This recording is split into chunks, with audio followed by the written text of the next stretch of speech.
السلام عليكم متابعي قناة حلويات كراميلا.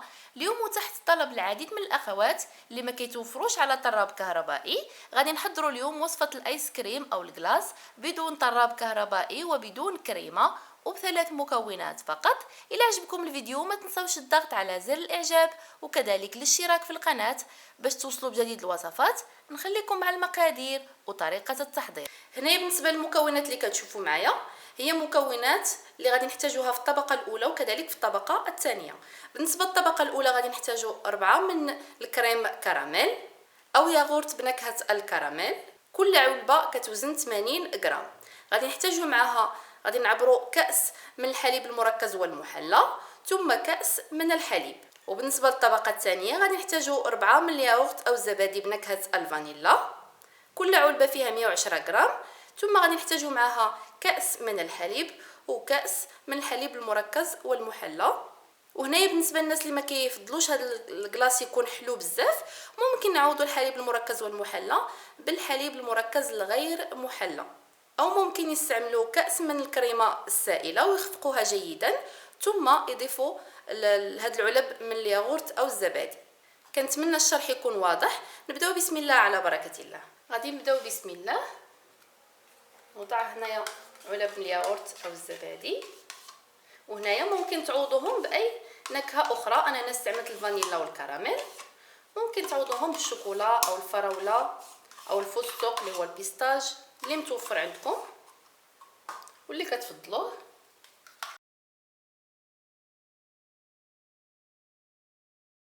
ثم غادي ناخذ هاد الكأس من الياغورت، نحاول نعمرو بالحليب كما كتلاحظوا، ما كنعمروش بزاف.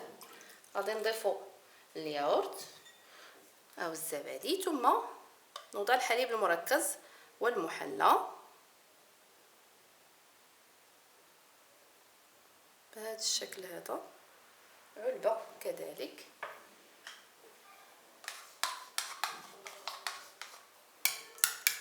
ثم نخلط.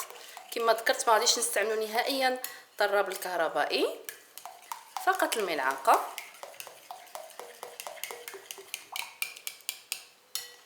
ثم هنايا غادي نضيف نكهة الفانيلا،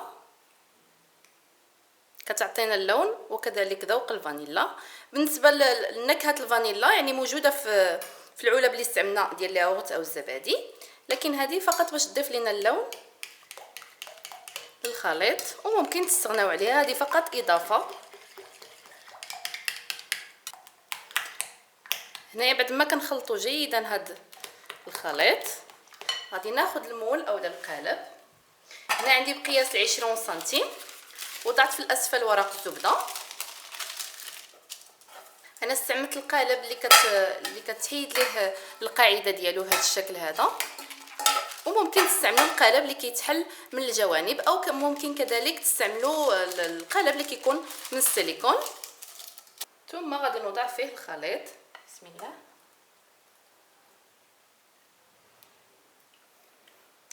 ثم غادي ندخلو الثلاجه مده ساعه تقريبا حتى كيتماسك. عاد غادي نضيفو فوق منه الطبقه الثانيه. وهنا بعد تماسك الطبقه الاولى غادي نحضروا الطبقه الثانيه. كما ذكرت 4 علب من الكريم كراميل. هنايا غادي نحاولوا نوضعوا هاد العلب هادو داك الصوص كراميل اللي كيكون في الاسفل، كيعطي لذه لهاد الكلاص.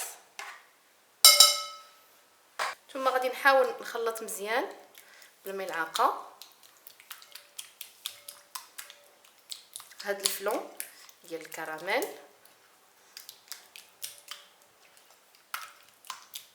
وكما ذكرت راه ممكن يعني تستعملوا نكهات مختلفه، ماشي ضروري هاد النكهه هذه. ممكن تستعملوا هاد الكلاص هذا بثلاث طبقات او بطبقه واحده. وهنا بعد ما كنخلطوا مزيان هاد الكريم كراميل او هاد الفلون بنكهه الكراميل كما كتلاحظوا حتى كيولي بهذا الشكل هذا، يعني كيختفيو دوك الحبيبات اللي كيكونوا فيه. غادي ناخذ هنايا كأس، طبيعه الحال الكأس اللي غادي نعبروا به هو كأس الفلون. غادي نعمرو بالحليب ثم غادي نستعمل الحليب المركز والمحلى، كذلك كأس او علبة.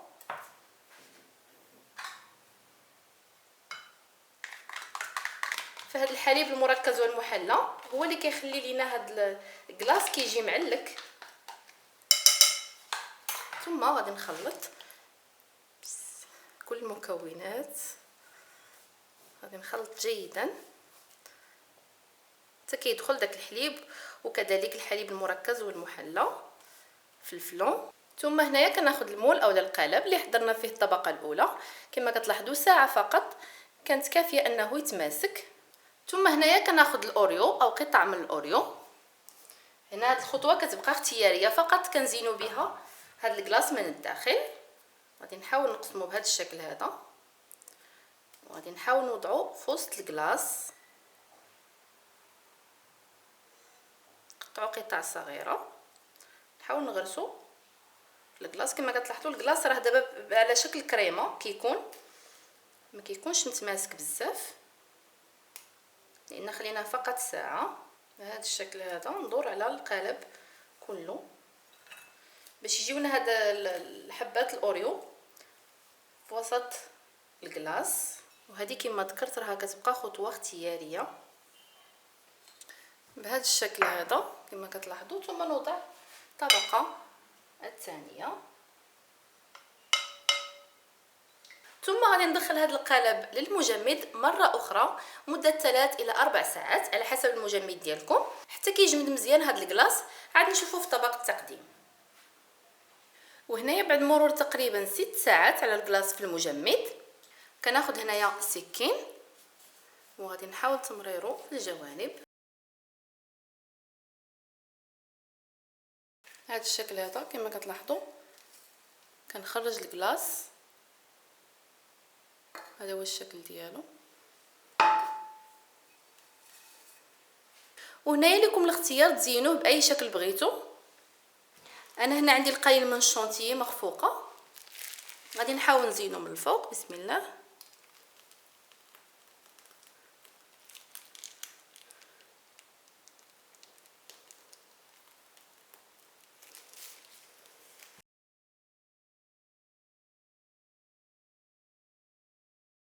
ثم هنايا كناخذ انصاف من الاوريو وغادي نوضعهم بهذا الشكل هذا كتزيين.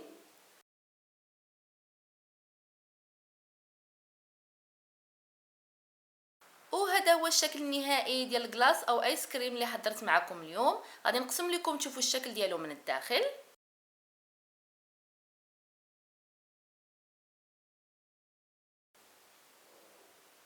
هذا هو الشكل ديالو كما كتلاحظوا، كيجيو الطبقات باينين، وكذلك الاوريو اللي وضعنا في الوسط كيجي فعلا رائع.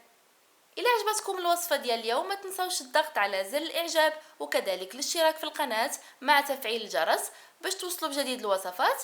نتلاقاو في وصفات اخرى ان شاء الله، والسلام عليكم.